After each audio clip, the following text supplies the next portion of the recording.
Welcome back to the second ever episode of Sports with P. Ladies and gentlemen, today is the day that we tip off the 2025 NBA Finals. The Oklahoma City Thunder will be playing the Indiana Pacers, with one of these franchises walking away with their first ever National Basketball Association trophy. So this NBA Finals, it's unique. Both these teams, neither of them have been big market. OKC was when they had Kevin Durant and Russell Westbrook, but they still weren't, at the very top of things. The Indiana Pacers, they've made it to the finals with Reggie Miller. They have not got their ring yet. Both of these teams are deserving. Both these fan bases are deserving. And ladies and gentlemen, these are the best two teams in basketball. This is going to be a very fun finals to watch. Now, the first thing that I do want to point out is that both these teams rode to get to this championship series where they are right now. We'll start with the one-seeded Oklahoma City Thunder. The team that came out of the West started their first round sweeping the Grizzlies. Ja Morant was injured. The Thunder still looked really good. They were complete defensively and offensively. They dominated every game of the series. Then they played one of the best players in the league, if not the best player in the league, Nikola Jokic. They battle them back and forth, goes to 7 games. They come out on top. That was a key win in this playoff run. And then they just are fresh off a conference finals win against the Timberwolves in 5. They were dominant throughout the entire series, only losing 1 game in Timberwolves land. Anthony Edwards was on fire, but they really exploited the weaknesses of the Timberwolves to get the job done. Now, that totals up 16 games in the playoffs so far for the Thunder. They have plenty of rest. They beat the Timberwolves in 5. They've been waiting. They've been getting right. Shai Gilgeous-Alexander, SGA, just won his first MVP. The Thunder fans are going crazy. The optimism is high in Oklahoma City, ladies and gentlemen. On the Thunder side of things, we're going to dive deeper into their stats. They're obviously led by the MVP of the entire NBA, Shai. In the playoffs, he's averaging 29.8 points per game. We're going to round it up to 30. 6.9 assists per game. We're going to round that up to 7. 5.7 rebounds per game. So he's basically averaging 37 and 6. MVP guard playing at an MVP level. He's one of the best drivers to the basket in the entire association. He can score no matter what. People make fun of him for getting to the line, but that's another way to score. Don't hate the player, hate the game. We're going to move into their star forward, Jalen Williams, averaging about 20 in the playoffs, going along with a 3.3 assist to turnover ratio. As a forward, I think that's exceptional, especially on a team that's made this far of a deep run where he's had to go against excellent wings and many teams in the West. And then we're going to go to their big guy, not their center, their power forward, Chet Holmgren, the young buck, 16.4 points per game, 8.6 rebounds per game in this playoff run. The rebounding is going to be key in this series, I know. And let me tell you, the Thunder go about 8 or 9 deep with Wiggins and Isaiah Joe, the very bottom of it. Those guys alternate for that 8th spot, but every player on this team contributes, much like the Indiana Pacers. We'll get to that in a second. I want to point out Isaiah Hartenstein. He's going to give you a solid 9 and 8, 9 and 9, maybe even a double-double. He's a lob threat. He boxes out. He hustles. A perfect piece of this Oklahoma City team that rounds out their big man that they need. I'm going to go off the bench, first man off the bench, Alex Caruso. We know about his defense. We know about his hustle. We know he's got a little house. We saw his Lakers highlights, but this guy has been shooting it from fire behind the arc this playoff run. 41.5% from 3 on a team that doesn't shoot particularly well behind the line. Alex Caruso is going to have to come in clutch, and obviously Lu Dort has been a staple of the franchise since their potential has keep going higher. Lu Dort, he's going to lock up anybody on that wing. He can play on ball. He can play off ball. He's a great leader on the defensive side. Now, team stats-wise, I said Oklahoma City isn't the best from behind the arc. They're shooting about 33.6%. Alex Caruso is probably giving them 1 or 2% higher right there. But to counter that out, they average 10.8 steals, which is the highest out of every single team in the playoffs. And that, Alex Caruso, he's a go-getter. Lu Dort is a go-getter. Shai has long arms. He tips, gets it out. Jay Williams is an excellent defender. I love the hustle from this team. I love the defense from this team. They're complete, they're deep, and they're ready. Their fans are also crazy. Home court advantage will be a thing in this series. Mark my words. Now, I'm going to go into their coach, Mark Daigneault. I'm just going to call him Mark D. I don't want to butcher the last name. He has no head coach finals experience, but I will say the first 2 games of the series are going to be the most important, and Mark D is 5-1 in his first 2 throughout the first 3 rounds. He only lost against the Nuggets. They have Jokic. Jokic is super good. I'll give them that, especially, Chet, he's young, he's good, not on Jokic's level. Didn't really have anybody to combat the big man. I also want to point out the Oklahoma City Thunder average around 44 rebounds a game and 25 assists, which the rebounding is a solid number. The assist, it's good, not great. I do want to point out the chemistry, though, just because their assist isn't great, the team chemistry is on point. I've been seeing videos of them all year. I know you have too. I mean, they're just a viral team, and they are ready to play. I'm really excited for the team that came out of the West. I think their key is going to be attacking the rim. Obviously, they can't, like I said before, they're not really that great from beyond the arc. If they can attack the rim, if they can get to the line, which they've been doing all year with most of their plays, including Shai, especially Shai, they should be in good shape. Now we're going to go over to the Eastern Conference things. The 4-seeded Indiana Pacers. Man, I really love this team. They came out of the East starting first round, Bucks in 5. Dame got hurt. Giannis, didn't matter, Bucks in 5. Cavaliers in 5, the 1 seed. I'm pretty sure of the entire NBA, if not number 2, and they were the Eastern Conference, they were the team. Garland and Mobley were battling injuries throughout that series still. Halliburton and the Pacers looked dominant once again. They just beat the Knicks in 6. They were 2-1 at home and away. I would like to point out, they were underdogs in all these series. I know they beat the Bucks last year, and this year they were the higher seed. I don't think they were the overdog against Giannis just because Giannis has that ring. He has that finals run. They know his potential. So I would like to call them an underdog in all those series. But they prevailed. That's why I love this Indiana team so much. They don't listen to anyone but themselves because they believe they have their own heartbeat and they keep going. Now, we're going to continue down into some player stats. The Eastern Conference Finals MVP. A lot of people thought it should have been Tyrese Halliburton. You saw a video. He thought it should have been him.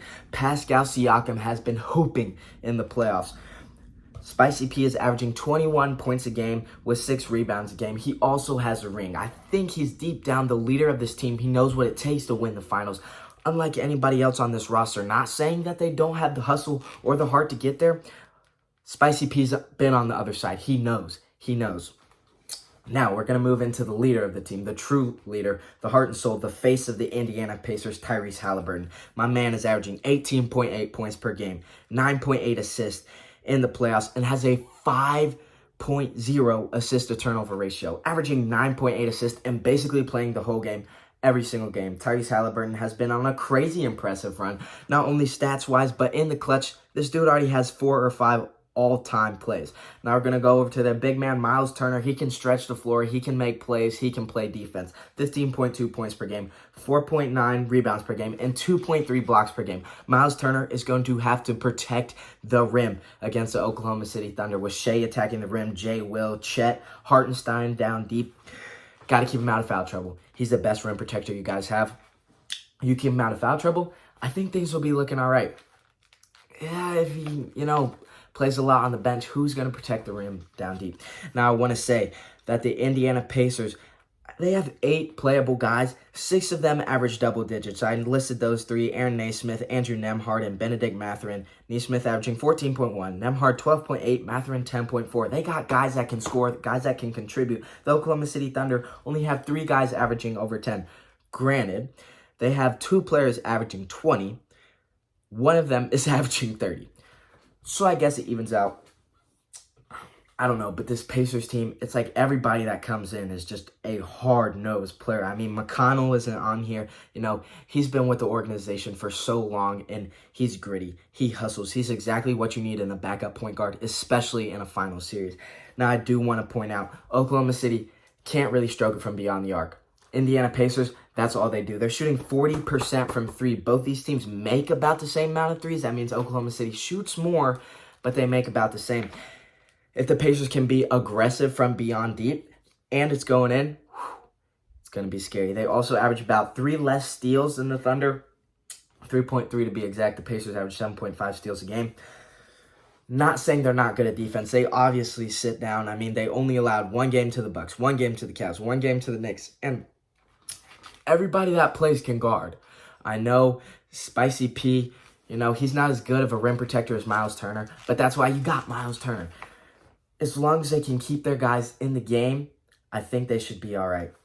That's what it's going to come down to because OKC is so aggressive. Now, the man with the plan for the Pacers, Rick Carlisle, has won a finals in 2011, and I want to point this out. There's a parallel similarity. The Mavericks, which he won the finals as head coach with, were an underdog. They had to go through the Heatles and LeBron. They had to beat Kobe, and they did, led by Dirk. Rick Carlisle knows what it takes. He knows what it is to be the underdog and take the whole thing home. Do the Pacers have a guy like Dirk this year? I don't want to be offensive. Not yet, at least. Not yet, at least. But I do want to say Carlisle has done a great job in beginning the series with a bang. He's 6-0 in the first 2 games in all 3 rounds, including the 1-seeded Cleveland Cavaliers, and going to New York in Madison Square Garden and walking out 2-0 in those first 2 games. Now, that gets me to my 3 main points. Which team will compete worse against depth? And what I mean by that is the Thunder. They played the Grizzlies. John Morant was injured. The Thunder played the Nuggets and went to 7. The Nuggets aren't a very deep team. They have Jokic, Murray, Aaron Gordon. Christian Braun played pretty good that series. They got guys.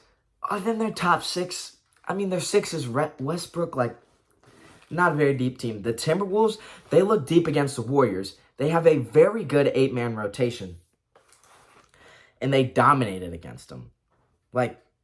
They dominated. They won in 5. You look at the other side, the Pacers beat the Bucks with an injured Dame. The Pacers beat the Cavs with an injured Garland and Mobley. The Pacers then go on to play the healthy Knicks and win in 6. But the New York Knicks were coached by Tom Thibodeau, and he's making everybody play at least 40 minutes in the starting lineup. So they're tired by that time. Not saying that's an excuse. I'm just pointing out the facts.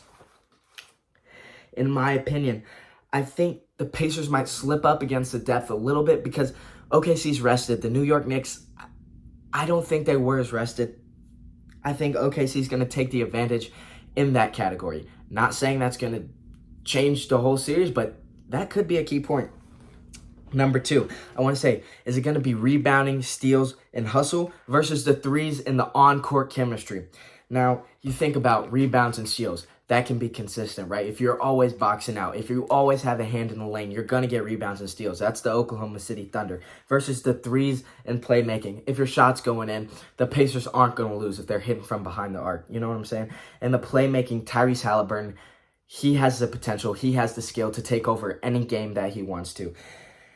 I mean, that one's really a toss-up. I think the rebounds and steals is more consistent. I do think the threes and playmaking, if it's on point, will take them over the top.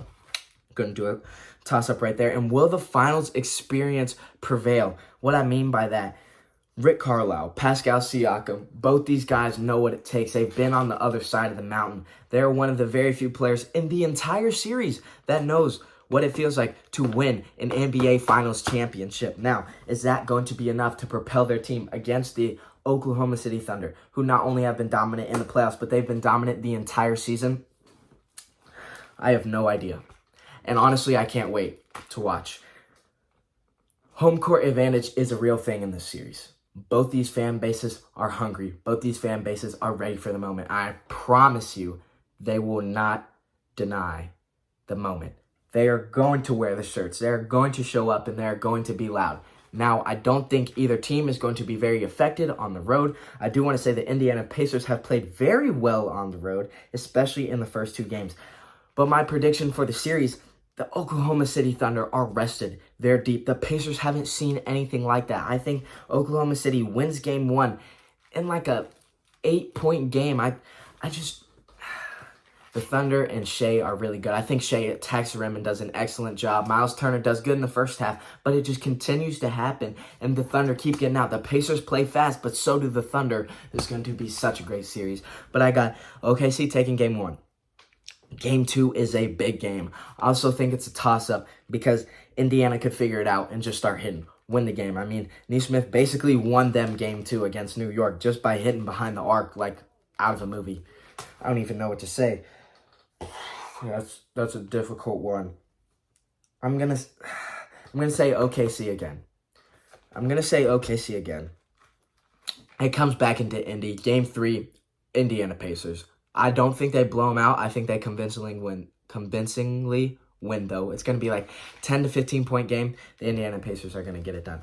Game 4, the Pacers are going to ride that hot hand. It comes back to Game 5 in OKC. I don't think Shea or Jay will or Chet, anybody that plays is going to want to lose. I think Caruso goes crazy in Game 5 to get them the win. 3-2 series lead. Game 6 coming back to Indy.